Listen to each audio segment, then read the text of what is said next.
네. 이 파트에서는 삶과 예술 세계인데 그 발달 과정 중에서 제1기에 대해서 말씀을 드리겠습니다. 1기는 1491년부터 1530년 그렇게 돼 이제 피렌체가 망하게 되는 해인데요. 이때까지를 대개 이제 1기로 그렇게 담고 있습니다. 그러니까 이제 제1기는 초기 단계에서는 선배 화가들의 예술 작품을 모방하는 그런 시기가 되겠죠. 모방하는 시기가 있었고 거기에서 그걸 극복해 가지고 자기 예술의 세계가 펼쳐지는 이런 시기라고 할 수가 있습니다. 그래서 고전 조각에 대한 친밀감, 인간의 형상에 대한 찬미, 육체적 이미지에서 이상적인 상태로 나아가는 이런 상태라고 볼 수가 있습니다. 1491년이면 16세쯤 되죠. 이때 이제 해부학 공부도 시작을 했습니다. 부검을 했죠. 근데 실제로 이때 부검하는 건 이건 완전히 그 불법이었죠. 그래서 산토 스피리토 아우구스투스 수도원에서 거기가 이제 장례식을 주로 치르는 수도원이었는데요. 거기 시체실에서 그 수도원장의 허락을 받아가지고 부검을 했습니다. 시체 공부를 했죠. 1492년도에 자기에게 그런 부검을 시켜준 거에 대한 감사함으로 목각상을 하나 만듭니다. 십자가에 못 박힌 그리스도를 만드는데 미켈란젤로가 만든 유일한 나무 조각상이고 이게 아직 지금 수도원에 아직도 걸려 있습니다. 요 해에 자기를 데리고 왔던 그 로렌조 데 메디치가 사망을 하면서 좀 어려워지는 이런 시기가 됩니다. 요게 자기가 그 답례로 만들어준 그리스도 목각상입니다. 아직 그 수도원에 원 그대로 걸려져 있습니다. 그리고 나서 로렌초의 장남 피에트로가 계승을 했는데 이게 뭐 전혀 예술에 대한 그런 관심이 전혀 없었던 사람입니다. 아주 활락만 하고 사냥터, 마상시합 뭐 이런 것만 몰두를 하고요. 그리고 이제 미켈란젤로를 굉장히 이렇게 깔보는 이런 말을 많이 하고 그랬어요. 큰 눈이 내렸는데 아름다운 눈 우상을 제작해 주려고 하고 또 자기 곁에 아주 뛰어난 두 사람이 있는데 한 사람은 미켈란젤로고 다른 한 사람은 마보 에스파냐다. 뭐 이렇게 하니까 이제 미켈란젤로가 상당히 자존심이 상해가지고 피에트로에 대한 반감이 많이 생기고 그랬습니다. 그래서 그 시기에 만들어진 주요 작품들이 계단의 성모, 아마 이게 첫 작품이라고 할 수가 있는데 그 고대 작품을 모방하고 연구하는 시기. 근데 이제 좀 인체의 비례가 좀 부조화스럽다거나 테크닉이 좀 결여되어 있다거나 또 해부학 지식도 아직 충분하지 않다는 이런 평을 받고 있는데 이 작품이 이제 그 계단의 성모 이런 작품입니다. 근데 이제 이 작품에 대한 평가도 뭐 굉장히 높게 평가하는 그런 평론가도 있습니다. 아까 말씀드렸던 그 켄타우루스족의 싸움, 폴리치아노의 그런 암시에 의해서 만들어진 거죠. 헤라클레스가 자기 부인을 납치를 당하는데 구해오는 이런 장면입니다. 그리고 이것도 약간 표현이 좀 부족하고 아직도 생생한 현실감이 좀 결여되어 있지 않나 이런 평을 듣고 있는데 이게 이제 나중에 보면은 최후의 심판에서 전초적인 그런 걸 좀 볼 수가 있다 이런 평을 받기도 합니다. 이 장면들입니다. 이게 뭐 한 16, 7세 청소년 때 작품이니까 그 나이로 본다면은 굉장한 작품이라고 할 수가 있겠죠. 그리고 그 당시에 이제 사보나롤라라는 이런 수도사가 있었는데 아마 메디치가에 대해서 교황에 대해서 굉장히 이제 반감을 많이 가지고 있던 그런 수사였습니다. 근데 이제 이분이 설교를 하면 많은 사람들이 이분의 그 설교에 굉장히 감동을 받고 공감을 많이 했습니다. 그래서 오히려 이제 메디치가에 있던 다른 플라톤주의자들 이런 사람들은 사보나롤라의 이런 설교에 공감을 하고 이 세상이 허영과 부패에서 벗어나야 된다 이런 주장을 많이 했었습니다. 물론 미켈란젤로도 이 사람의 설교에 많이 빠지게 됩니다. 잠든 큐피드라는 이런 작품을 만들게 되는데 이게 이제 모사품이었어요. 잠든 큐피드라는 게 있었고 요걸 이제 그대로 모사품으로 이렇게 만든 건데 워낙 잘 만들어 가지고 곁에 있던 사람이 이걸 꼭 진품인 것처럼 팔아보자. 이랬는데 이제 미켈란젤로가 그게 동의를 했습니다.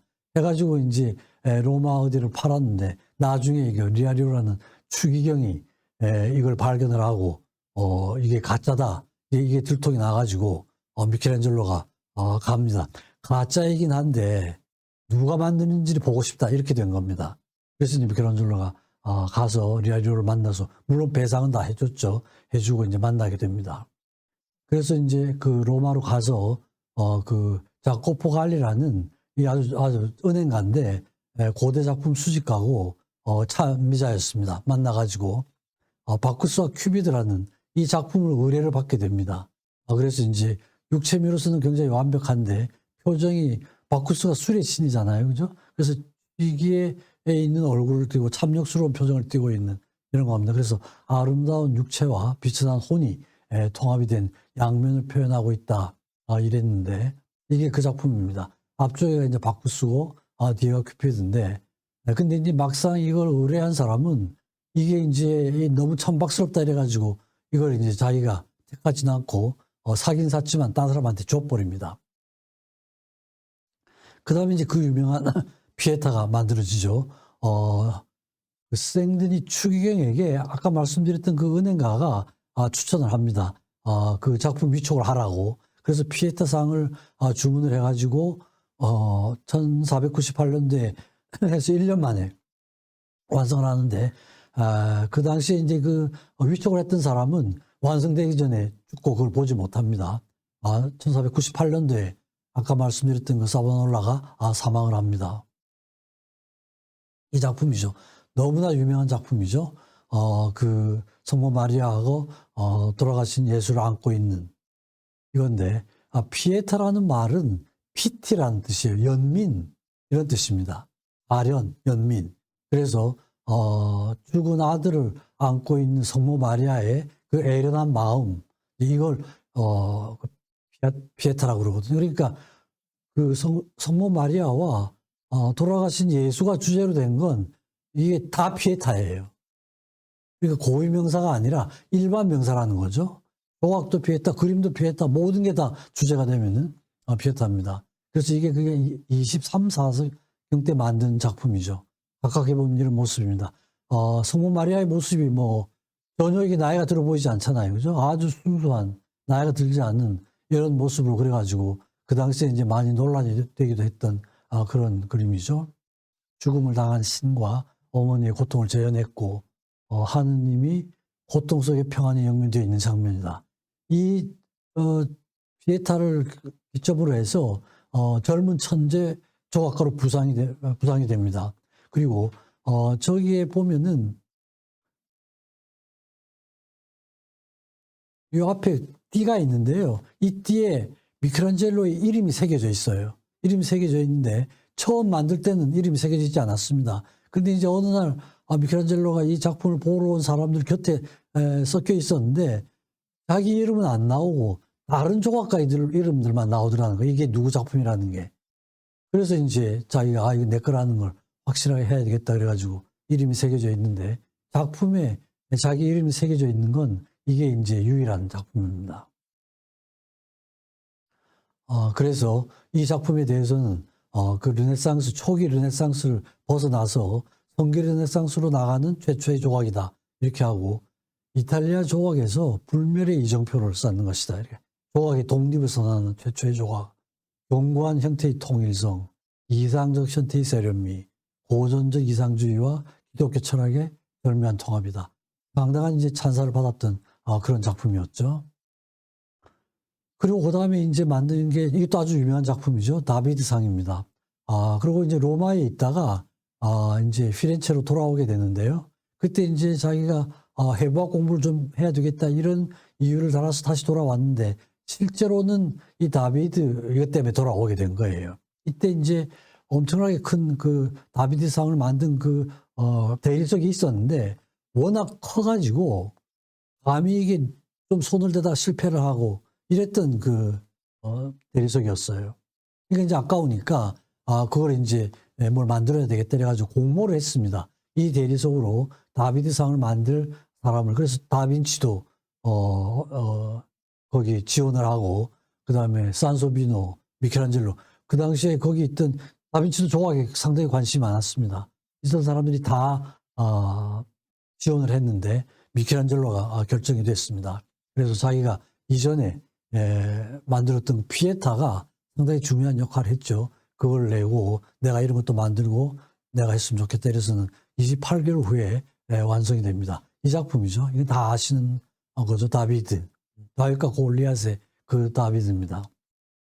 워낙 완벽해가지고 이제 이게 실제로는 성경 모습하고는 좀 다르죠. 성경은 아주 나약한 청소년이 하나님의 도움을 받아가지고 이기는 걸로 이렇게 돼 있는데 전혀 다르게 그렸죠.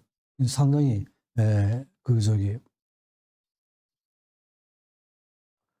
모습으로 전혀 성경하고는 조금 다른 모습을 그렸습니다. 도약돌로 무장한 청년 모습이었고 승리에 도취한 청춘의 기념비였고 남성적 영웅정신이죠. 그러니까 그 전에 이 다비드를 가지고 만든 조각가들이 있었는데 그 사람들은 다 성서에 아주 충실한 모습이 작은 미소년의 모습을 그렸는데 전혀 이제 미켈안젤로가 새로운 해석을 한 거죠. 그래서 이 다비드를 통해 가지고 인본주의, 개인주의가 결합이 되고 그다음 그 이성적인 해석과 표현 수단이 결합이 되고 초기 고전주의의 마지막 작품 이렇게 이런 평가를 받고 있습니다. 그래서 정확한 해부학적인 지식과 고전적인 기법이 통합이 된 그런 작품으로 이 작품부터 아주 확실한 자기의 고유한 그런 양식이 확립이 된 이런 걸로 평가를 받고 있습니다.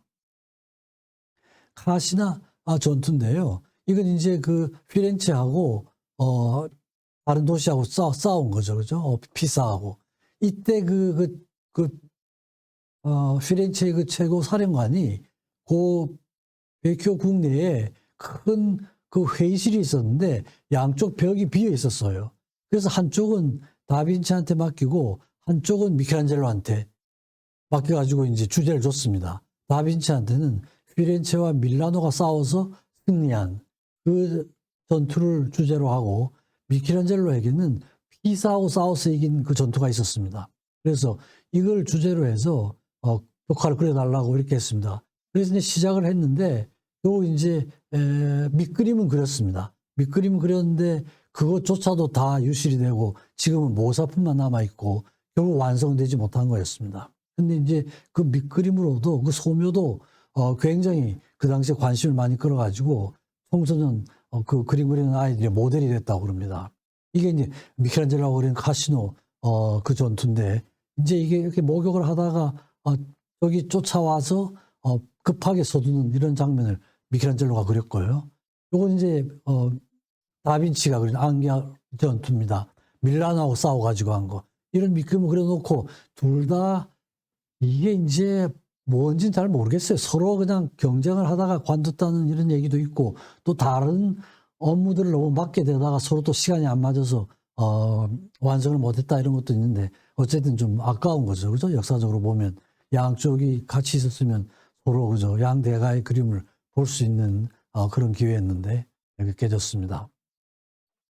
코페르니쿠스가 이제 그 지동설을 주장하고 한 게 이제 그 시기였습니다. 그래서 1500년에 코페르니쿠스가 로마를 방문했습니다. 그래서 강의를 알렉산드로 베르네세, 이제 메디치가의 사람인데 나중에 교황이 되죠. 바오로 3세하고. 그래서 아주 친한 사이입니다. 그래서 천문학에 대한 공부를 하고. 그런데 거의 천문학자라는 소리를 들을 수 있을 정도로 천문학에 대한 박식한 지식을 가지고 있었습니다. 그래서 화가나 조각가나 건축가들이 수학이나 자연과학 이런 것도 이제 다 잘 할 수 있어야 되고 단테의 신곡을 이해하는 데도 상당히 도움을 많이 받았습니다. 율리우스 2세인데 뭐 아주 그냥 악명 높은 교황이죠. 자기 영묘, 자기가 죽고 나서 그 묘를 미켈안젤로에게 주문을 합니다. 그래서 그 피에트로 성당 한가운데 위치까지 정해주고 근데 이제 추기경 때 뭐 아주 온갖 짓을 다 하던 교황이었어요. 사생아도 낳고 매독도 걸리고 동성애자이기도 하고 뭐 여러 가지 이런 거였는데 어쨌든 이 사람이 교황이 됐습니다. 그래서 새로운 성당은 브라만테한테 맡기고 벽화는 라파엘로한테 맡기고 영묘는 미켈안젤로한테 맡겼습니다. 근데 이제 미켈안젤로는 이제 그 영묘 만드는 거에 굉장히 관심이 많았습니다. 이제 조각을 해야 되잖아요. 조각을 가장 좋아했거든요. 그림보다는. 그래서 이제 한 40여 개 석산화도 거대한 계획을 세우는데 이게 이제 일생 동안 이 계획이 틀어지고 바뀌고 교황이 바뀌고 하면서 이제 어려움을 겪는 그런 거기 됩니다. 마지막 완성된 건 결국 요 모양이었습니다. 40개였는데 불과 몇 개의 조각상. 요게 율리우스 2세의 영묘입니다. 요것도 이제 승리라는 작품인데 요것도 그 영묘에 들어갈 그런 내용이 있습니다. 그 다비드가 이기고 그 패배자를 깔고 있는 이런 장면이죠. 그다음에 아틀라스, 포로 아틀라스. 이것도 이제 아직은 미완성된 아카데미아에 있는 미완성된 작품입니다. 노예상을 많이 만들었는데 이건 죽어가는 노예, 그 다음에 반항하는 노예입니다. 이 두 가지는 루브르 박물관에 있습니다.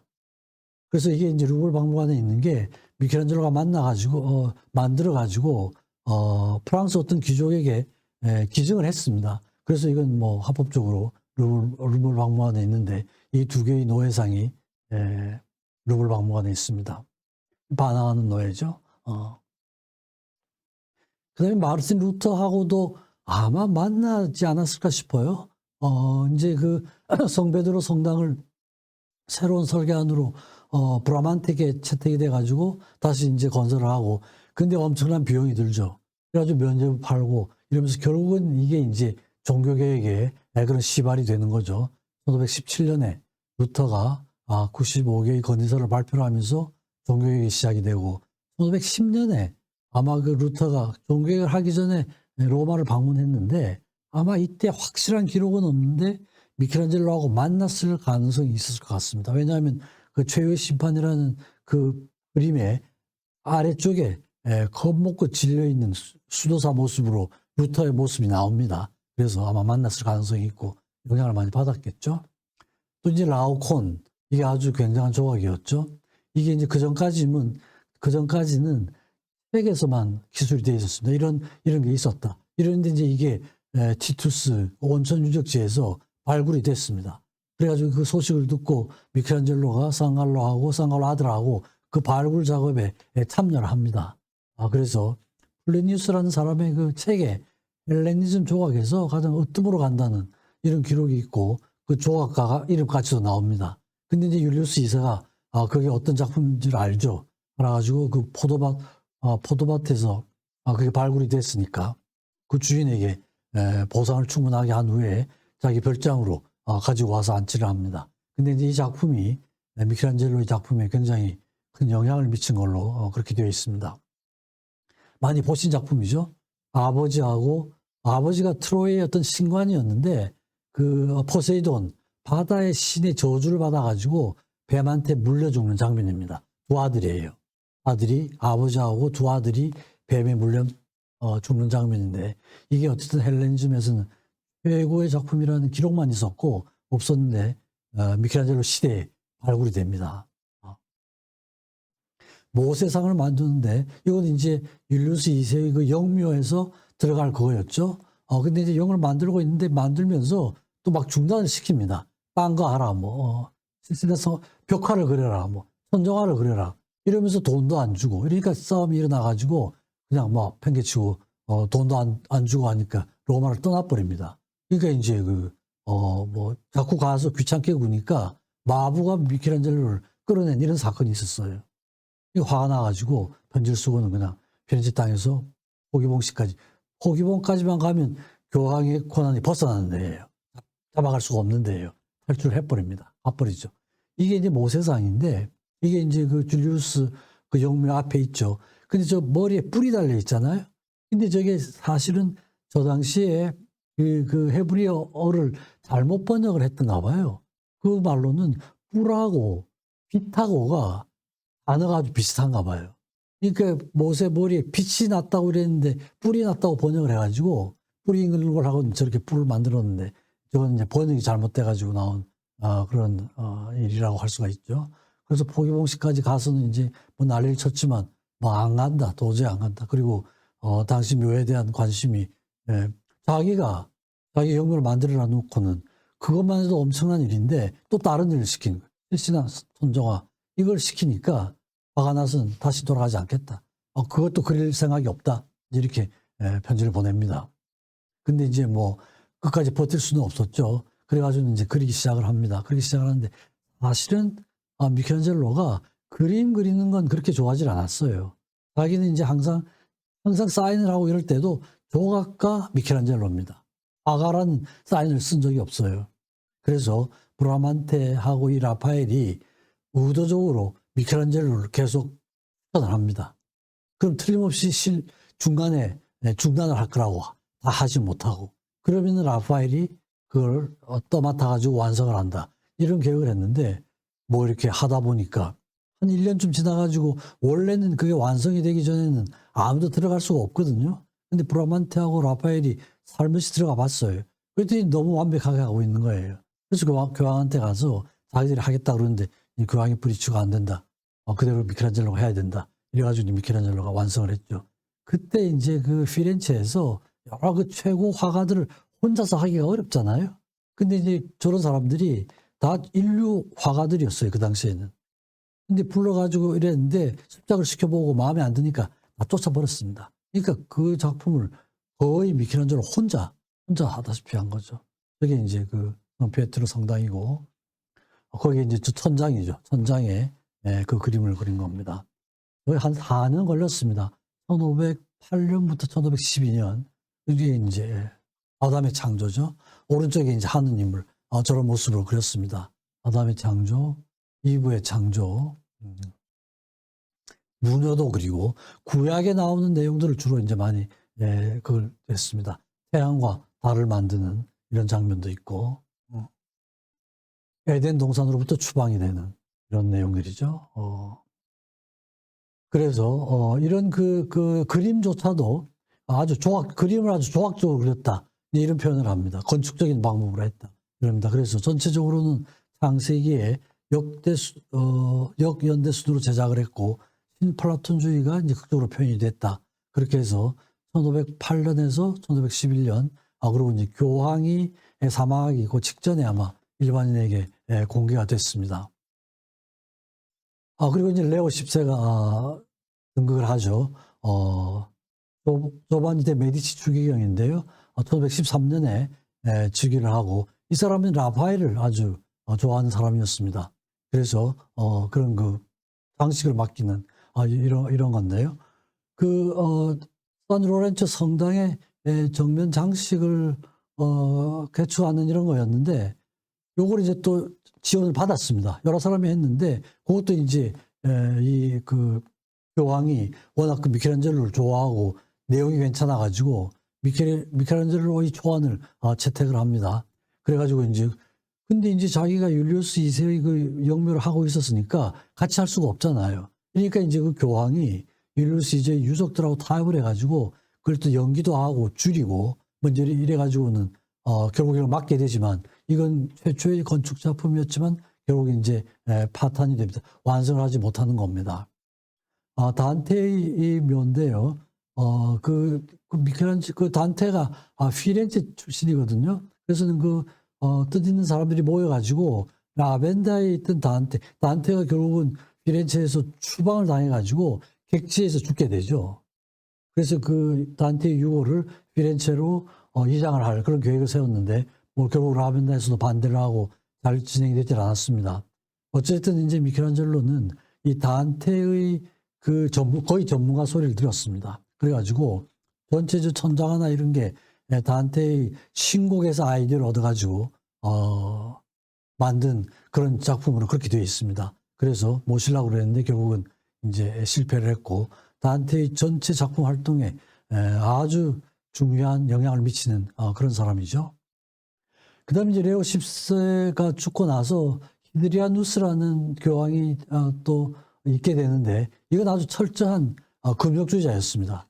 중세 인간의 부활이라는 이런 평을 받았는데 아주 미켈란젤로 다빈치 이런 사람들에 대해서 아주 혐오를 갖고 있었고 그다음에 천정화에 그냥 전부 이렇게 나체 이렇게 돼 있으니까 없애버릴 아주 그냥 다 파괴를 시켜버릴 계획을 세웠습니다. 그래서 아마 이 사람이 오래 살았더라면은 아마 파괴됐을지도 몰라요. 근데 이제 저기 보시다시피 한 1, 2년 정도밖에 못하고 일찍 죽는 바람에 그 작품들이 살아남습니다.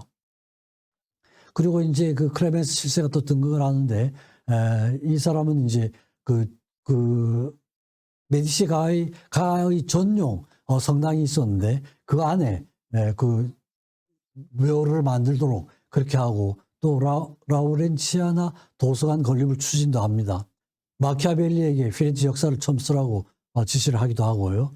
또 사망 직전에 이제 최후의 심판의 계획도 합니다. 1527년에 이제 혁명이 일어나다시피 하는데, 27년에 로마가 함락이 되고 교황이 산타젤로 성에 연금이 됩니다.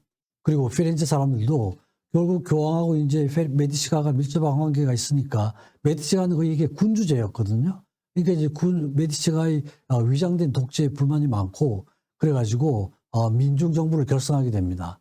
근데 이제 이 당시에 미켈란젤로는 메디치가의 그 묘 작업을 하고 있었는데, 미켈란젤로는 그 작품은 메디치가의 도움을 받고, 정치적인 사상은 메디치하고 반대되는 입장이 있었습니다. 그러니까 이제 상당히 곤란한 이런 입장이 있었죠. 실제로는 이제 민중정부에 동의를 하지만 활동은 메디치가의 묘 작업을 하고 있는 이런 상태였습니다. 그래가지고 그 작업을 하고 있었지만 민병대 구인위원회로 선출이 되고, 요새화 작업에 요새를 어떻게 만들 것인가 하는 게 중요한 역할을 하게 되는데, 실제로 공격을 받기 전에 도망을 가버립니다. 근데 그 당시에 아마 피렌체의 수비대장이 배신을 했다는 이런 소문이 있어가지고 겁을 먹고는 요새를 만들다가 도망을 가버리는 이런 이제 엉뚱한 사고가 일어나게 되죠. 그래서 이제 대소동이 일어나고, 오히려 이제 베네치아로 갔는데 베네치아에서는 대환영을 하게 됩니다. 그래서 이제 망명할 생각까지 하게 프랑스와 1세에게 망명의사를 밝히고 이랬는데, 그 당시에 아마 프랑스와 1세가 자기 아들이 에스파냐의 포로 상태로 있어가지고 정신이 없어가지고 그게 진행되지 않습니다. 그래가지고 이제 총독은 또 미켈란젤로에게 대운하를 만드는 다리를 계획할 이런 걸 설계도 요구했지만 실체는 되지 않았습니다. 그래서 이제 미켈란젤로가 완전히 배신을 한 거 아닙니까, 그죠? 그래가지고 여러 가지 회의를 거쳐가지고 다 이제 나머지 도망한 사람들은 추방령을 내렸는데, 미켈란젤로에게는 10월 6일까지 일정한 날짜까지 들어오면은 3인을 시켜주겠다. 이래가지고 이제 다시 들어와서 요새공사 책임자로 다시 복귀를 하게 되는데, 그래서 이제 감면 조처도 받고 3년간은 위원회에서 제외가 되고, 결국 이랬지만 결국은 피렌체가 함락이 됩니다. 함락이 돼가지고 교황이 쳐들어오게 되죠. 오게 되는데, 또 클레멘스 7세 교황은 미켈란젤로가 정치적인 면에서는 반대편에 있었지만 그 재능이 너무 아까우니까 찾아내가지고 잘 좀 보살펴라는 이런 명령을 내립니다.